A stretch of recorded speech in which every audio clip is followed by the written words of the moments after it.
Welcome to The Forum, your modern-day coffee house, where ideas can be birthed, exchanged, and wrestled with. We celebrate questions, conversation, and reason as powerful tools to enlighten hearts and transform minds, shaping a new generation of thinkers, innovators, and pioneers. We're glad you're here, so pull up a chair and let's begin. Good morning, everyone, and welcome to The Forum. It's great to see you all. I understand there's quite a bit of an issue with parking at the minute, so it's great that you're all still here with us today. So for the last 6 months here at The Forum, we've had some great discussions about lots of different topics. But one of the things that's hit me recently is there can be lots of different statements and quotes and words that are said. And it might be that some of those things people don't fully grasp or understand. Which is why today I'm going to look at the topic of philosophy, which over the last 6 months again has been a concept that we've been looking in quite a lot of detail. Now, when I was thinking of a title for today, by the way, thinking of a title seems to be the hardest part of doing the whole talk. The first thing that I thought was, okay, shall we go with something like An Idiot's Guide to Philosophy? And then I thought, well, that's just a bit rude. So then I thought, okay, we'll dumb it down a little bit and we'll do something like A Dummy's Guide to Philosophy. Then I thought, okay, but in the end, the one that I came up with was, is this going to work? Oh, there we go. Is philosophy the art of thinking? And now, to be honest, when I look at that, it's a little bit cliche. It's not really particularly new, but I do believe that it expresses kind of what we're going to talk about today. So first of all, we're going to define what philosophy is. So philosophy is the study of reality, knowledge, am I on the right slide yet? Knowledge and morality. More importantly, it's how we use knowledge to define our beliefs and values and ultimately guide our actions and decisions. Now, when we hear the word philosophy, we think of it as kind of like an academic, intellectual, and some kind of historical concept.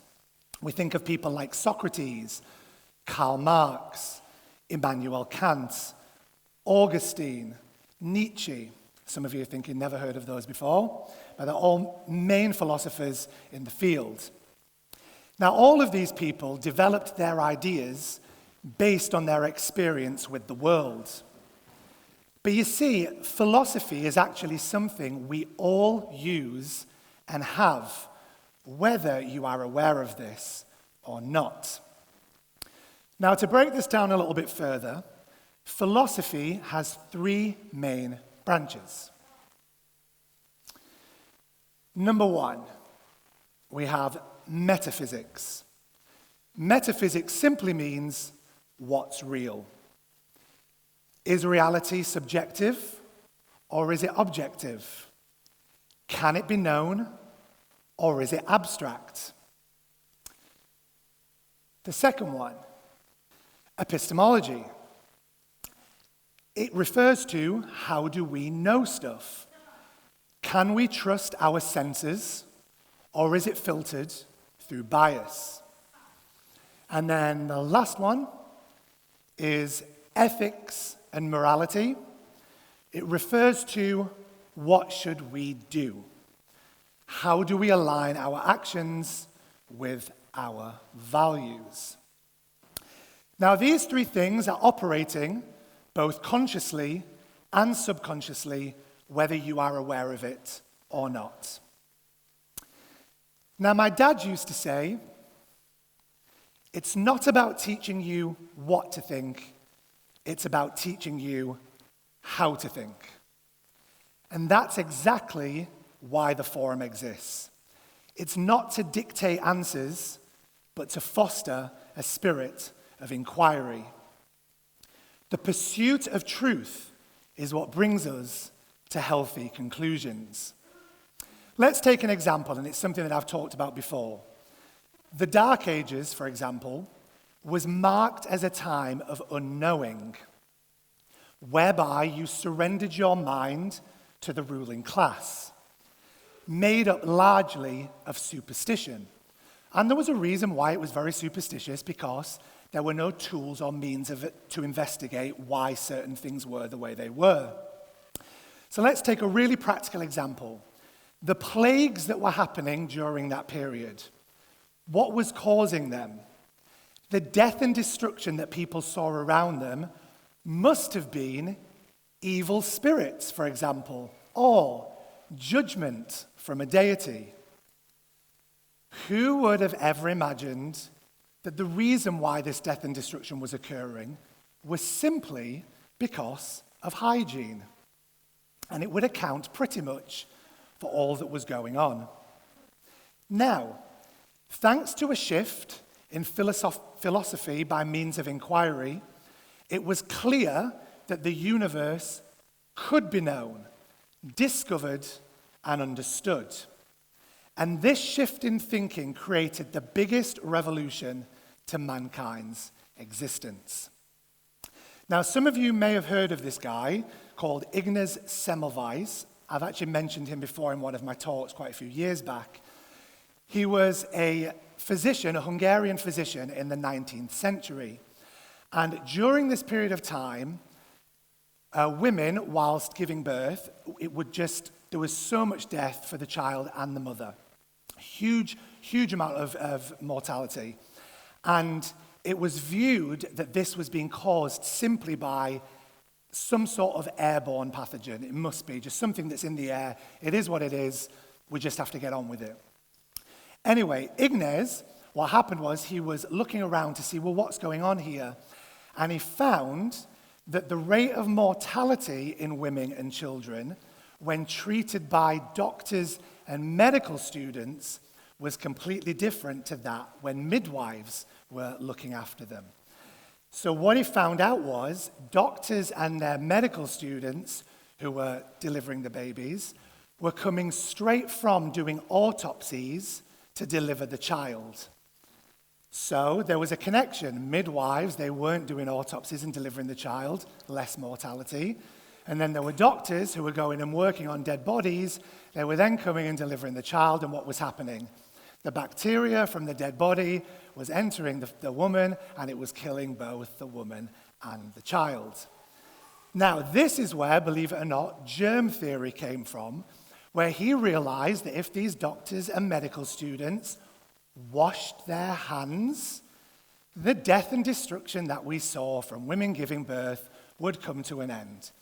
And it happened, which is pretty incredible, right? Now, that didn't just come about by chance. He had to watch, he had to witness, he had to understand, and by means of inquiry, he came to new conclusions in order to create new protocol. Now, the current philosophy of the time, which said people just die because these women were just dying because of something that was in the air, the establishment didn't want to change their views.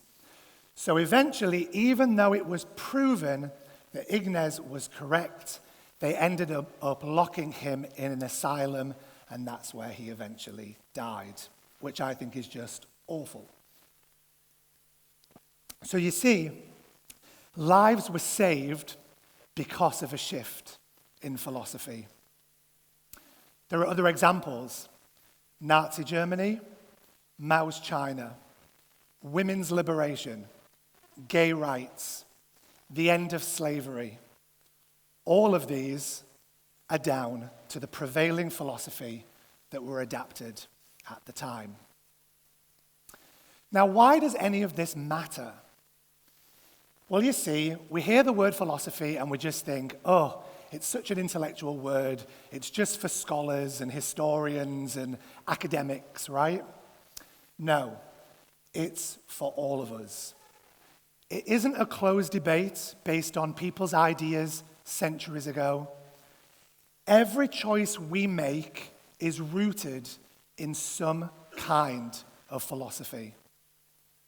It's how we navigate life. Here are some questions for you. Are we questioning the ideas that we hold? Have they become a sacred cow until death do us part? Are we afraid to change our minds? Are we ourselves living in our own kind of dark ages and all it requires to be free is a shift in our ideas. So let's take a look at philosophy in everyday life. Have you ever said, "Don't be so sure"? Anybody? Don't be so sure of that. Well, you can thank David Hume. David Hume was a skeptic and believed there was no rational justification for anything.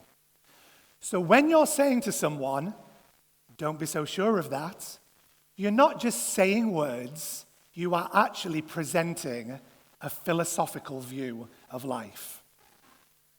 How about this one? This is a good one. That's nice in theory, but doesn't work in practice. And I'm going to touch on this a little bit later. Well, you can thank Plato. Plato believed that evil was inherent in human behavior. So whilst we may have good intentions, the outcome is ultimately tainted by our humanity. So again, when you make that statement, you aren't just saying words, you are declaring a philosophical view. How about this one? You are what you do. Heard of that one before? We can thank Aristotle for this. Aristotle believed human flourishing was achieved by means of action, and repeatedly practicing our virtues is what brings us happiness. Now, these are just a few of them, but these are philosophical ideas, yet they're so deeply embedded in our everyday thinking that we don't even realize often where they came from. Every decision and every choice is a reflection of what we value. But where do these values come from? Are they consciously thought out or simply adopted without even a second thought? I've mentioned this before, but for me, growing up, I'll just make it personal, I was taught to not really think for myself, and some of you had a similar kind of upbringing. I had to really surrender my mind and my life to a supernatural being. Mine was more along the lines of Christianity and what all that brought. And again, when I say that, there were a lot of positives, but there were also a lot of negatives. You'd hear phrases like, "Come, let us reason together." But really, the underlying message was, shut up and don't question, really, if we were to get down to the crux of it. Now again, I'm referring to that as my upbringing, which was more of the religious institution, right, which affected me. But it can be any kind of toxic relationship to something that ultimately says, don't use your own mind, think as I say, is basically what I'm trying to say. And it does leave you doubting the very validity of your own mind. To this day, I still have conversation with people who, although we're gaining on it, you find yourself still reverting back to this kind of almost childlike mentality of what you were, afraid to step out into the unknown because it's like that there's a fear there that hits you. And I would say, although I'm drawing on it, and particularly in the last 5 years has been better, like I say, it still does pose a challenge to me to this day. So where do our ideas come from? How about this? I was born in insert place, so I vote Labour. Have a think about that one. How about this one? I grew up in church, so sacrifice is my moral value. How about this one? I grew up around entrepreneurs and successful individuals. I believe in freedom, capitalism, and the pursuit of happiness. How about this one? I grew up poor and around the downtrodden and ostracized. I believe that the collective good by means of welfare is far more important than the hoarding of material goods. Some of you might want to just have a think there, if any of those apply to you. You see, the world is a conveyor belt of ideas that are being adapted and adopted all the time. Family, school, media, culture, religion. Kev talked a lot about this from more of the psychological side of how our brain operates when we see or hear something and how we adopt and adapt those thoughts. The ideas we hold, just like I've discussed here, and again, these are only a few of them, there's millions of them, often come from these sources. We inherit most of our worldview passively, and that's where the problem lies. It's not that the ideas are necessarily wrong, it's have we achieved them by our own inquiry. Most people, when they're going through life, don't apply the three main branches that we discussed earlier on. Is this real? How do I know? And what should I do? In other words, can this be proved to be true and beneficial by means of logic? So all of those there, you might come to a conclusion, yes, that is what I believe. But make sure it's what you believe because you actually believe it and not just because it's been passively attained without any form of inquiry whatsoever. Do we even agree with it anymore? So what is the cost of a bad philosophy? I would argue it's a matter of life and death. And when I say a matter of life and death, I literally mean a matter of life and death. It's that serious. The ideas that we hold shape our identity, our happiness, and ultimately our future. But get this, our ideas can also shape and transform an entire culture. And we've seen that particularly, or we've seen it through history, but we've seen a lot of dominating philosophies, which I'll mention in a bit, especially over the last 10 years. Philosophy can lead to greatness, justice, equality, and prosperity. But it can also lead to absolute death and destruction. And again, history has shown us this. Now, the Plato phrase that I quoted earlier, I said I was going to come back to it.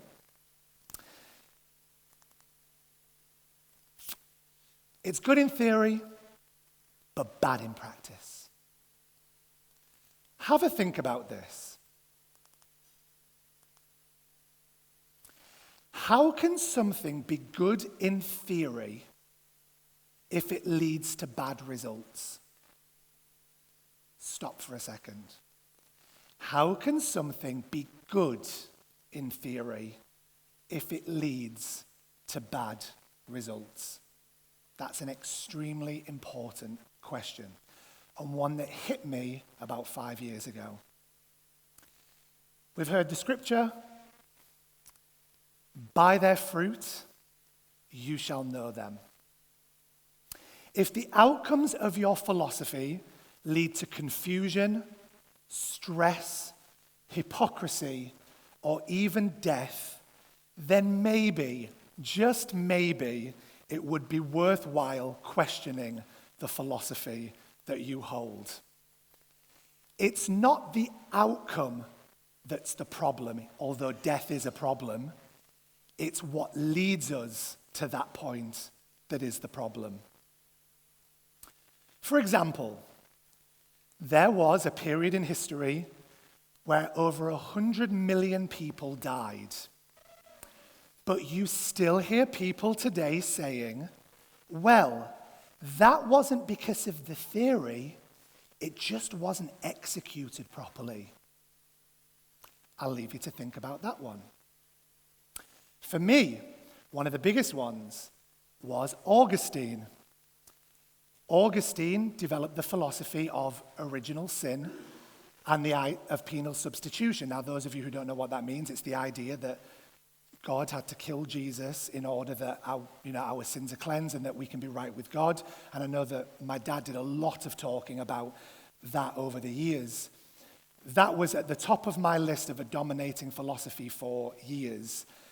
And it was only when we started to question some of these things that I realized it was the fundamental belief that I held that was creating the bad fruit. It wasn't the fruit, it was the ideas that I was holding. So as Q changed course, the ideas that we held no longer aligned with reality. So we have to ask the question, why do we have a clash of ideas?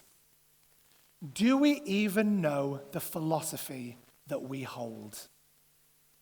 Is your clash of values leaving you restless, wandering, looking for something or someone to follow? A tribe to offer you the security of established ideas, or to confirm your own biases? Is the fruit that you are producing worth eating? And so, that concludes the end of part one of this morning's talk, and I'm going to leave you with some questions to discuss around your tables. So we have question number one. What's a belief or value you hold today that you've never truly questioned? Where do you think it came from? Question number two. Would you rather hold a comforting belief or a true one? How far are you willing to go to find out which it is? Number three, think of a core part of your worldview: religion, politics, morality. Did you choose it, or did it come from your environment? And lastly, in what areas of your life might you be living in a kind of dark age, accepting what you're told without investigation? If you can get through them in 10 minutes, it will be a miracle. Heather's like, you must be joking, right? Pick one or whatever. You'll find that they do merge, right? But I do think that there's some good ones to get your teeth into there. So have a good chat about those, and then we're going to go on to part two of this morning's talk. There you go.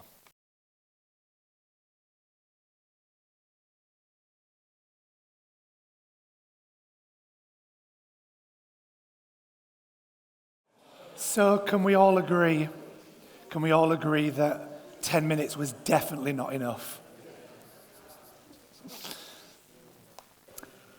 We will make sure these questions are available to discuss. I know that there's a lot to unpick there. We really only just got started and the clock was at 0, but anyway. So part two, we're just going to break this down a little bit more now. We've kind of looked at more of the kind of structure of philosophy, and now we're going to look at how it more applies within our own thinking. So I've called part two From Abstract to Integration. So when I use this concept, I think about a child versus an adult thinking.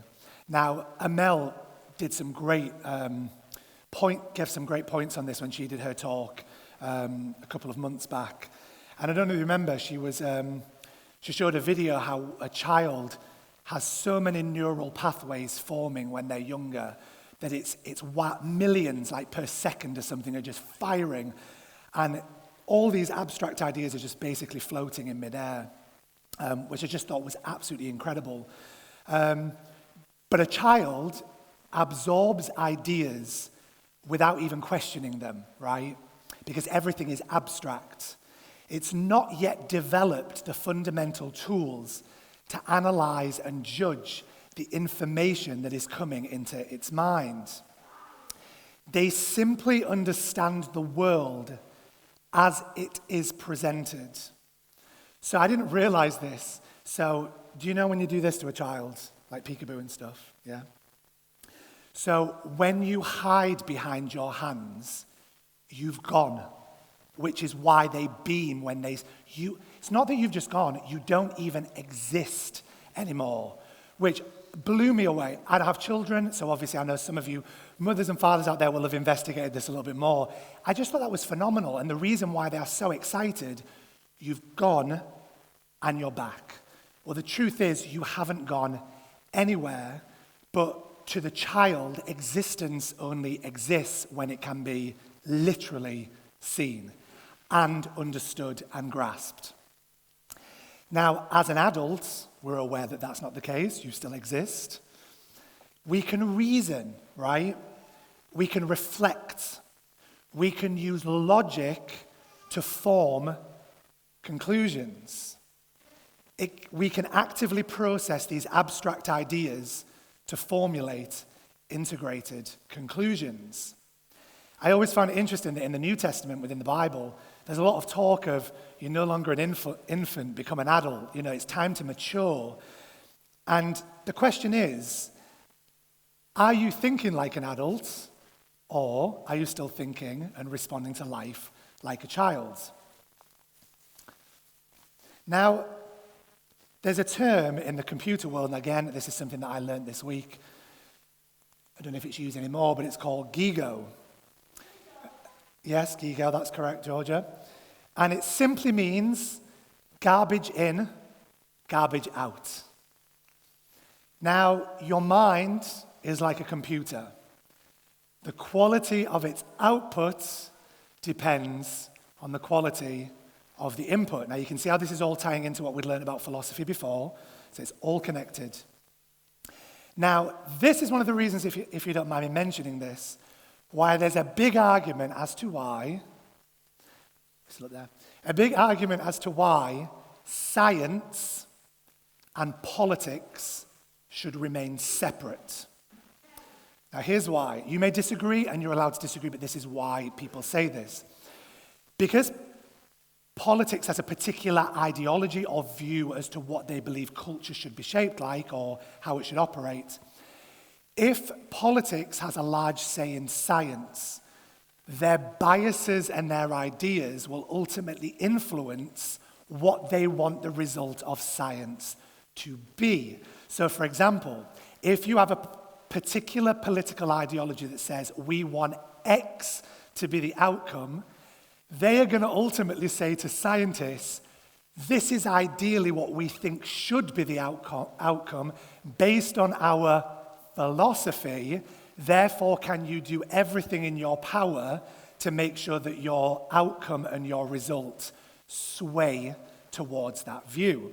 So you can see you don't always get accurate outcomes if the information that is being put in is also inaccurate in itself. Does that make sense? Right, good. Now again, you can disagree with me on that, but I just wanted to share that. So bad ideas, irrational beliefs, unexamined emotions produce confusion and not clarity. Now, I'm going to show my age now. Shocking. Can anybody remember when you did a defrag on a computer? Defragmenting. My word, it would take hours upon hours, and it'd just be all this data coming up on a screen. You would literally leave it for hours because it would get to the point where a computer, you could barely click on anything because it would run so slow, right? And it would basically filter through millions of unused and floating abstract things that had all entered into the computer that stopped the brain of the computer functioning properly and efficiently. Now, it's interesting, again, Amel spoke about this. As you grow and mature and move into adulthood, all of those abstract ideas that happen when you're a child, these millions of ideas that are shooting off from all angles, you actually start to reduce them because as you start to understand how to use philosophy and reason and logic, you start to formulate ideas, which means you kind of have a brain defrag. All of these additional things that no longer serve you, you start to get rid of, which is why an adult mind is far more clear than a child's mind. And that's how it works over time. Now, why is this important? Why is it important to think like an adult and not let it get all cluttered? Well, I thought of this morning. If you're in a desert and a lion is running towards you, right? If there was millions of abstract ideas, we'd have a problem because you would be thinking, well, what do I choose? What do I choose? I could do this, I could do that, I could do this, I could do that. Hopefully, the first thing you would think is, run. Thank you. Very good. Good philosophy. Run. Right? Again, it might catch you, but that's probably the one and only thing that will lead you to survival. If you're considering what color its mane is, there is a big problem, right? No time for that. But you can see what I mean. That is a question that you could ask, but it's an abstract idea. You would like to think that by the time you hit adulthood, in a place of danger, you have one thing that's said to you, and that is run, because ultimately that's how you survive. But you see, thinking isn't something that just happens. It's disciplined, it's intentional, and it's a process. If you don't regularly engage your mind, your emotions will take the wheel. Your emotions will take over. You will begin to act on impulse rather than reason. And that's what happens with children, for example. When they scream when they're younger, and you're like, what's going on? And they're, ah! They cannot put into words what it is they feel because they have just all of these different abstract ideas. Now, question, would you want a pilot to operate on emotion or reason? I would hope reason. If you had a pilot who was constantly highly strung and highly emotional, it's not the best job for him to be in. And that's why it's so important that we understand how to gain clarity.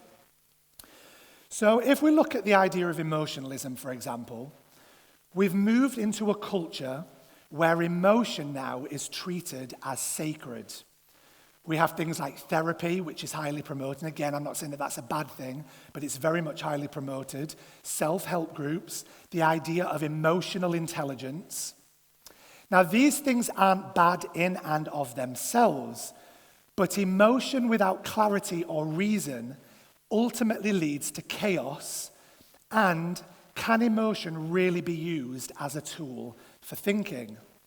If you don't train your mind, your emotions will dominate you, and we will be like the screaming child. Now, emotions unchecked can lead to the desire to escape reality. Why do people turn to addiction? Alcohol, drugs, pornography, scrolling on social media endlessly, the gym, because they're looking for an escape. They don't know how to engage with life. They don't know how to think. They do not have a cohesive philosophy that guides their lives. What was once religion has turned into a whole host of different drugs of choice. Why do people want to escape reality, is the question. Well, is it to do that they're afraid of freedom? Is it the fear of freedom? I love a quote that Kierkegaard, who was also a philosopher, said, "People demand freedom of speech, but get this, as a compensation for the freedom of thought they seldom use." I thought that was really powerful. So there's a lot of talk of freedom of speech at the minute, but is that just really clouding the idea that people aren't really using their minds? I used to fear freedom, and sometimes I still do. Terribly, actually. Why? I always fear freedom when I stop trusting my mind. When you don't believe in your own reasoning, freedom feels incredibly overwhelming, like an impossible responsibility. So instead, we look for someone or something to tell us what to do. We cling to groups and ideologies and philosophies that offer certainty, even if it's false. And so we come full circle. You hope that your tribe will tell you what to think and hand you a list of rules on how to live. But you see, that's not freedom, that's surrender. Once you surrender your ability to think, reclaiming it can be hard. It's a bit like muscle wastage. It takes a long time to rebuild. It's like rebuilding a muscle after years of atrophy. But it is possible. The antidote is deliberate and conscious thought and the radical pursuit of truth by means of a sound philosophy. Which now brings me to part 2 of the questions, which again we'll do 10 minutes on. Again, good luck. And then I'll come up and give some closing thoughts. So, final questions. What's one belief or assumption you've never questioned, but maybe should? Number 2, do you trust your own mind to lead your life? Or are you still waiting for someone to do it for you? Question number 3, are you living by conscious values or reacting from inherited ones? Question 4, if living well requires thinking well, what are you doing today to train your mind? I'll give you 10 minutes and then I'll come up and give some closing thoughts. Thank you.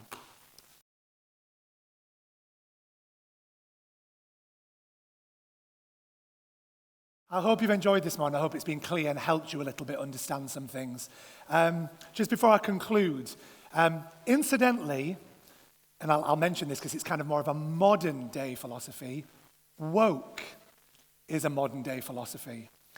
And believe it or not, woke, and it's coming about now whether you're sort of watching some of the things that are occurring, but woke as a philosophy exists on both the left side of the political spectrum and the right.